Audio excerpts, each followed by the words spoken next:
देश ने आंखें दिखा दी हैं और अब इंडिया खेलने पे राज़ी हो गया है और आहिस्ता आहिस्ता उनको याद आ रहा है कि भाई हमने पाकिस्तान से खेलना है, पैसे ज़रूरी हैं हमारे लिए, ठीक है। और विराट कोहली और रोहित शर्मा भी याद आ गया बीसीसीआई को। नहीं, वो कहते हैं ना घर के बुद्धू लौट के वापस हाँ सही सही। बाकी बाबर और शाहीन के फैंस के लिए यार इस वीडियो में कोशिश है वो लोग ना देखें, क्योंकि एक बुरी खबर है जो उनको मिलने वाली है इस वीडियो में। और लेकिन अभी यह है कि इम्कान हद दर्जा कम हुआ है। अभी ये नहीं कह सकते कि तमाम जो होप्स हैं वो शटर्ड हो गई। वो ज़रूर बताएंगे। साथ साथ बांग्लादेश ने भी भारत को बता दिया कि भाई आने आओ, नहीं आना तो दूसरा ऑप्शन रखा हुआ है, ठीक है। वो दूसरा ऑप्शन क्या है, यानी भारत बाहर नहीं हो रहा है। इस वीडियो में आप ये नहीं कह लेना कि इन्होंने भारत धमकियां तो भारत ने लगाई है ना, हम ट्रायंगुलर सीरीज रख लेंगे। हाँ वो लगाया, लेकिन उन्होंने बता दिया कि भाई सब प्लान के मुताबिक हो रहा है और सब कुछ इधर ही होगा। और कुछ इंडियन मीडिया के वही खेल जारी हो गए, उससे भी बात करेंगे।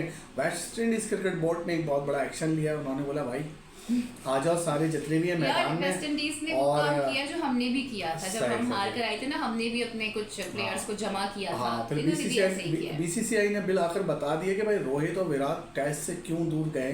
वो आज जाके उन्होंने बता दिया है और खोल दिया है। अभी भी वो होप में लगे हुए शायद ये लोग वापसी आ जाएं। और इंडिया में तो चल ही रहा है कि उनकी अभी जरूरत है। विराट तो अपनी व्हाइट कलर की बियर्ड दिखा चुके हैं, तो वो तो नहीं आने वाले। फिर माइकल वॉन जो है, जो रोतू है, उसका रोना पना ख़त्म नहीं हुआ है, ठीक है। वो जीतने के बावजूद भी वो शख्स रो रहा है। आप इतना ये चेक करें आप, ठीक है। तो उस पर बात करेंगे। रवि शास्त्री ने बताया, और जो रवि शास्त्री ने टर्निंग पॉइंट बताया कि जो भारत हारा है, तो मुझे भी यही लग रहा था कि यही टर्निंग पॉइंट है। वो टर्निंग पॉइंट भी आपको बताएंगे। बहुत सारी चीज़ें हैं। आचार्य ने अपना टारगेट बता दिया है, अगला टारगेट उनका क्या है उस टारगेट के बारे में बताएंगे। शकीबुल हसन का फ्यूचर क्या है उसके हवाले से बताएंगे। उमर अकमल की भी हमारे पास एक स्टोरी है। और 128 साल के बाद क्रिकेट के फैंस का इंतज़ार ख़त्म हो, अभी यानी वो ओलंपिक में जो शेड्यूल है उस पर भी आपको न डालेंगे। बाकी अरशद नदीम ने जो है वो एक्सपोज कर दिया कि जितने वादे थे वो नहीं हुए। तो बहुत सारी खबरें हैं, तो ज़ारा से स्टार्ट करते हैं। ज़ारा, क्या जो अभी बयान आया है स्पोर्ट मिनिस्टर यार, अभी तो देखें इंडियन मीडिया कुछ कह रहा होता है, जो बीसीसीआई हुकाम है उनकी बॉडी लैंग्वेज कुछ और होती है, लेकिन जो ऑफिशियल्स हैं उनके बोर्ड के वो कुछ अलग बातें कर रहे हैं। वो ग्रीन सिग्नल रेड सिग्नल की बातें कर रही हैं। हाँ। इनका मीडिया तो मुसलसल रेड सिग्नल दे रहा है, लेकिन जो ये आई थिंक सुखबंद या ऐसी कुछ करके इनका नाम है, मैं भूल गई हूँ अभी। तो स्पोर्ट्स मिनिस्टर है वो जनाब, ये कह रही हैं कि हमें तो जी कोई मसला नहीं है, हम तो पाकिस्तान के साथ खेलने को तैयार हैं और हमारी तो गवर्नमेंट ने ग्रीन सिग्नल भी दे दिया है। अगर हम सीरीज खेलेंगे तो फिर गवर्नमेंट की अप्रूवल चाहिए। तो मेरे ख्याल से वो जो आपने एक्टर पे इतना बड़ा ड्रामा करा था या सब कुछ करा था, जैसे शाहरुख खान को भी आप लोग गालियाँ दे रहे हो, तो वो भी आप बिला वजह दे रहे हो, क्यों दे रहे हो भाई? हाँ, ये तो हमेशा ही मेरे ख्याल से बतीरा रहा है ना वहाँ पर ये सारे काम करने का, तो इसमें तो कोई नई बात नहीं है। लेकिन इन दी एंड आप इतना वावेला करते हो और फिर आप खेल रहे होते हो। मेरे ख्याल से ये लोग एक शोशा छोड़ लें, ठीक है। भारतीय मीडिया जो है चालाकी से, क्योंकि भारत का खेलना मजबूर नहीं, आई एम सॉरी, लेकिन इस वक्त जो आप ये कह सकते हैं ना कि जिस चीज को लेकर आप बड़ा दम भरते थे कि जी हमारी बातें बड़ी सुनी जाती हैं दुनिया में, तो दुनिया तो इस वक्त आपको सीरियस ले ही नहीं रही है ना। लेकिन उसके बावजूद भी आप समझ रहे हैं कि शायद पाकिस्तान या बांग्लादेश आपकी इस धौंस में आ जाएगा, तो मेरे ख्याल से अब आप लोग ज्यादती कर रहे हैं अपने साथ। आपको सीरियस कितना लिया जा रहा है, वो बांग्लादेश के क्रिकेट बोर्ड के जो सदर हैं उन्होंने आज बता दिया है। उन्होंने कहा कि भाई उन्होंने साफ बता दिया कि भाई मीटिंग यहाँ पे ही हो रही है, ठीक है। और अगर इंडिया नहीं आता तो वो फिर हम उनको ऑनलाइन ले लेंगे। लेकिन मीटिंग इधर ही होगी, यानी दुबई नहीं हो रही है ना यूएई, ढाका में श्रीलंका में। आना है तो आओ, वरना देख लो क्या करना है, वरना फिर लेकिन ये इस पे प्रेशर पड़ा है इस मीटिंग से। नहीं, लेकिन आप ये देखें कि वो भी ये बातें कर रहे हैं, जो इनका मीडिया है और जो बीसीसीआई है अब वो रखने डाल रहा है। और बात एसीसी के इजलास की नहीं कर रहे, बात कर रहे हैं जनाब आईसीसी इजलास। आईसीसी वहां पे भी एसीसी करवाता है ना ये एशिया कप, इसमें आईसीसी पहली बात तो मसला ये कि इनके दिमागों से जय शाह नहीं निकल रहा। जय शाह वहाँ पे मौजूद होगा तो इनको पता है कि यार जय शाह कुछ ना कुछ ड्रामा करके वो करे। भाई जय शाह साहब भी चाह रहे हैं आपके एशिया कप हो, पाकिस्तान इंडिया हो, वो भी चाह रहे हैं, वो तो और भाई आप ही लोग तो ये खबर दे रहे थे, हमने तो खबर नहीं दी थी। आप ही कह रहे थे 5 सितंबर से सही। शुरू हो रहा है, फला तारीख को सही। इंडिया पाकिस्तान होगा। अच्छा, खबरें आपकी तरफ से आई हैं। फाइनल इन्होंने जो कहा है 24 जुलाई को जो मीटिंग हो रही है, भारत भी आएगा, तमाम ममालिक आएंगे, हाँ। ठीक है, और कोई प्रेशर नहीं है किसी हाँ। चीज़ का भी, साफ उन्होंने मीटिंग में कह दिया है। उन्होंने तो क्लियर कर दिया अपना स्टांस। उनका मीटिंग भी यही होगी और जितने रुकन ममालिक हैं सब आ रहे हैं। भारत को हम ये ऑप्शन देंगे कि आपके पास ये सहूलत होगी कि आप हमें ऑनलाइन ज्वाइन कर लें। अगर आप नहीं करते हैं तो फिर आप देख लें क्या करना क्योंकि है। उन्होंने उसमें वो भी क्लियर करा कि यार वो भारत की तरफ से एक बात की गई थी कि हम एशिया कप नहीं खेलेंगे और हम एक ट्राई नेशन सीरीज खेल लेंगे और ये कर लेंगे, वो उन्होंने ये भी तो कहा था ना कि अगर आपने यहाँ से मुंतकिल नहीं किया तो हम दस्तबरदारी इख्तियार कर लेंगे। तो ये सारी ना मेरे ख्याल से वो कहते हैं ना धौंस और ढकोसले थे जिनको कोई सीरियस लेने को तैयार नहीं है। सीरियस नहीं है, लेकिन बाबर आजम साहब के शाहीन के फैंस बहुत सीरियस हैं, आप भी बहुत सीरियस होंगे। और जो आज अब्दुल माजिद भट्टी साहब की न्यूज़ लगी है, अच्छा, वो उस न्यूज़ के मुताबिक जो है बाबर आजम, रिजवान, शाहीन, नसीम इमीडिएट प्लान्स में नहीं है ना? अभी नहीं है, क्योंकि जो वेस्ट इंडीज से बातचीत चल रही है तो वो चाह रहे हैं ओडीआई सीरीज, ये चाह रहे हैं T20 हाँ, सीरीज। वो कह रहे हैं कि जो इन्होंने जो ईमेल की है पीसीबी ने, अभी तक वेस्ट इंडीज बोर्ड ने उसका जवाब भी नहीं दिया है। तो हमारी कोशिश ये है कि हम 5 T20 मैचेस खेल लें, लेकिन अगर वो राजी नहीं होते हैं तो फिर 2 T20 मैचेस हैं गालिबन, और 3 जो वनडे हैं वो बाद में खेले जाएंगे। वो बाद में खेले जाएंगे। लेकिन वेस्ट इंडीज क्रिकेट बोर्ड का जो वहाँ से सेटअप आ रहा है वो ये आ रहा है कि उनको किसी तरह 2027 की वर्ल्ड कप में अपने आप को क्वालिफाई करना है, तो रैंकिंग में ऊपर आना है, तो वो चाह रहे हैं कि वनडे सीरीज ही हो। अच्छा, तो अगर वनडे होगी तो फिर जाहिर है रिजवान, बाबर, शाहीन के चांसेस जरा कम हो जाते हैं। लेकिन इस खबर के मुताबिक तो भाई बाबर और जो शाहीन के फैंस हैं उनके लिए तो बैड न्यूज़ है। लेकिन एक हमारे जरा है, उन्होंने ये भी कहा है कि हो सकता है अगर इस सीरीज में कुछ 19-20 हुई तो आपको नेक्स्ट सीरीज में चाहे वो T20 हो या वनडे हो, बाबर दिखाई देंगे। हाँ, ये बात तो हम काफी पहले से कह रहे हैं कि ये जो सीरीज है ना, ये डिसाइड करेगी कि फ्यूचर क्या है बाबर आजम का, शाहीन का एंड इवन रिजवान का। ये तो है, लेकिन future West Indies cricket board ने जो है वो बुला लिया अपने फॉर्मर क्रिकेटरों को। वेस्ट इंडीज की टीम को आप ये देखें ना, एक जमाना था कि काली आंधी आती थी और छा जाती थी, लेकिन वो जो टाइम इनका गया उसके बाद से इस तरह के प्लेयर्स नहीं आ सके, टीम इनकी नहीं बन सकी, फिर इनके मसले भी काफ़ी रहे हैं अपने बोर्ड के साथ। सही। तो मेरे ख्याल से उसका बड़ा अमल दखल रहा है कि इनकी टीम इतनी अच्छी नहीं बन सकी है। अच्छा, वेस्ट इंडीज की जो टॉप खिलाड़ी है, लारा हो गया, रिचर्डसन हो गया, उन सबको बुलाया गया है और उनसे पूछा गया है कि भाई आप कमेटी में आए, किस तरह बेहतर हो सकती है, और कौन भी है वहाँ पे। यार ये तो बिल्कुल वही वाला काम किया ना जो हमारी टीम हार कर आई थी, जिल्लत समेट कर आई थी तो हमारे यहाँ भी वसीम अकरम को, शोएब अख्तर को और सबको बुला के बिठा दिया गया था।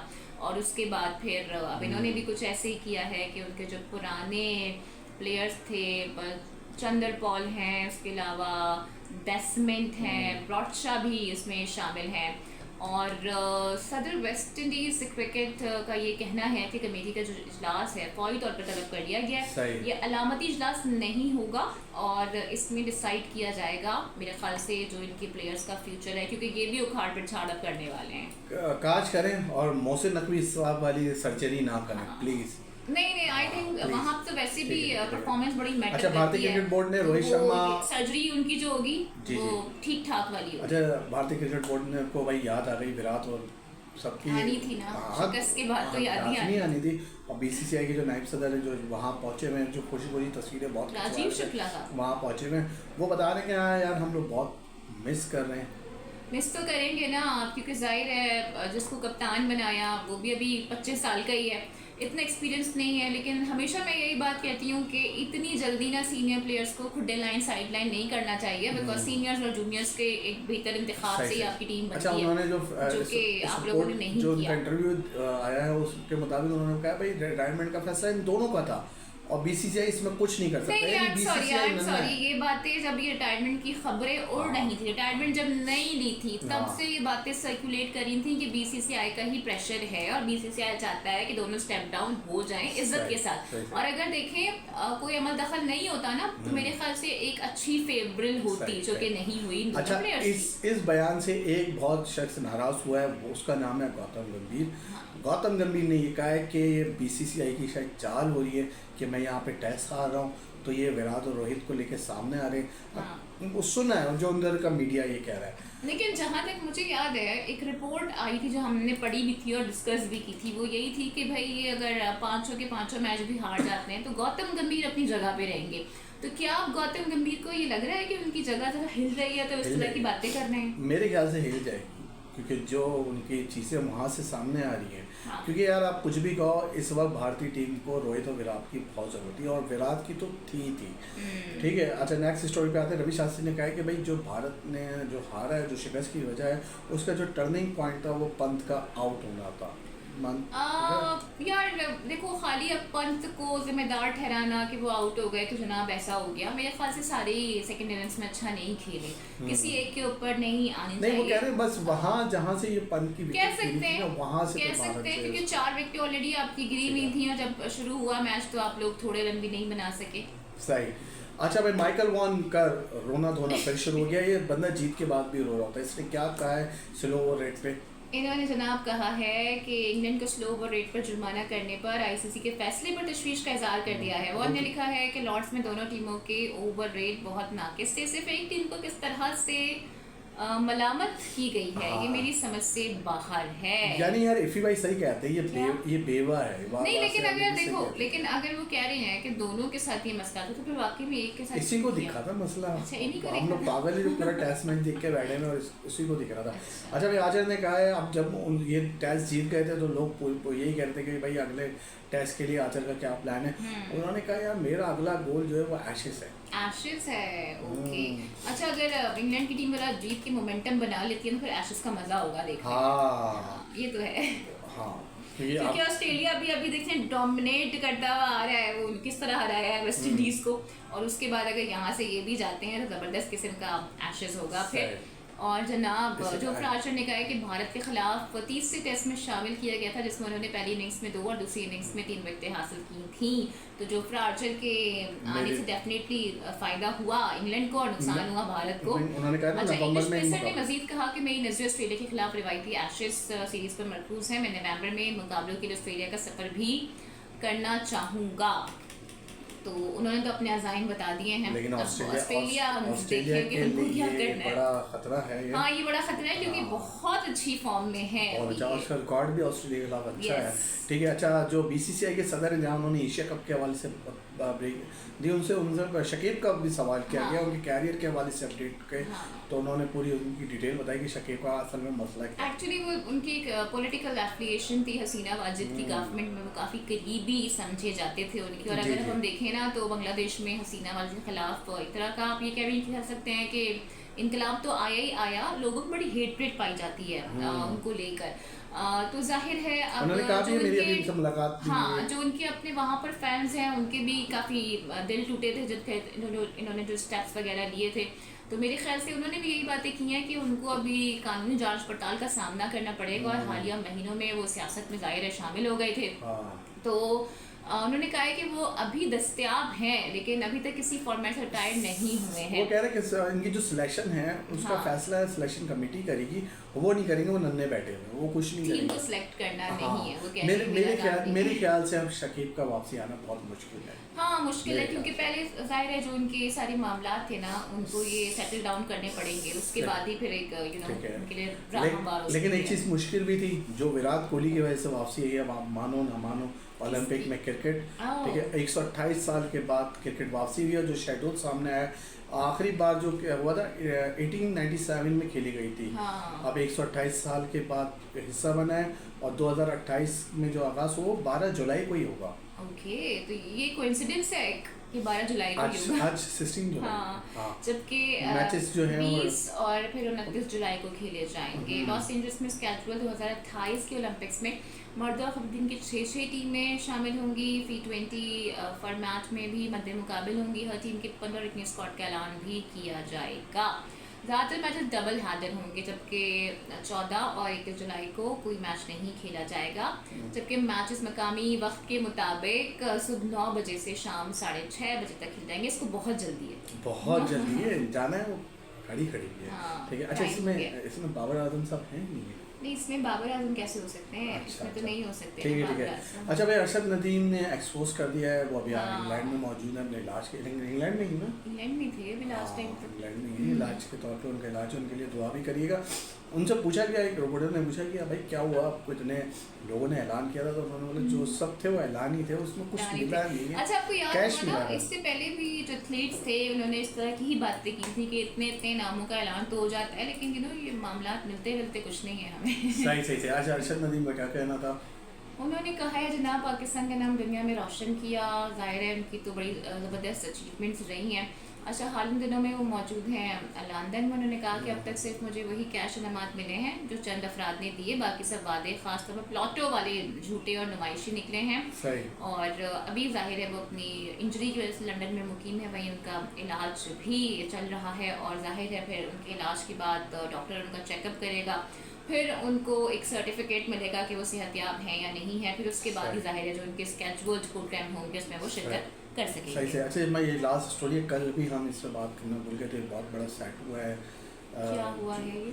जो एक्सीडेंट हुआ है, तो वो फौजा सिंह है, हाँ, ये इनकी 114 मौत के पर- इल्जाम में गिरफ्तार कैनेडियन शख्स का कहना है कि मुझे हाँ। खबरों से मालूम हुआ है कि मेरी गाड़ी से जिस शख्स को ये जान गई वो फौजा सिंह है। हम्म। भारतीय मीडिया रिपोर्ट्स के मुताबिक दुनिया के मोहम्मद तरीन मैराथन रनर फौजा सिंह 114 बरस की उम्र में अपने गांव के करीब गुज़श्ता रोज ट्रैफिक हादसे में चल बसे, और पुलिस का कहना है कि अमृतपाल सिंह ढलून नामी शख्स को उनके करतारपुर के घर से गिरफ्तार किया गया। उनकी गाड़ी जो पंजाब में रजिस्टर्ड है को भी जब्त कर लिया गया है। इसके अलावा फौजा सिंह के कत्ल में इल्ज़ाम में गिरफ्तार कैनेडियन शख्स ने पुलिस को बताया कि मैं नहीं जानता कि मुतासरा शख्स दुनिया का सबसे मुअम्मर तरीन 23 जून को रनर था, इंडिया आए थे। और ये बड़ा एक सैड इंसिडेंट है जो कि उनके साथ बहुत sad है। हो गया है।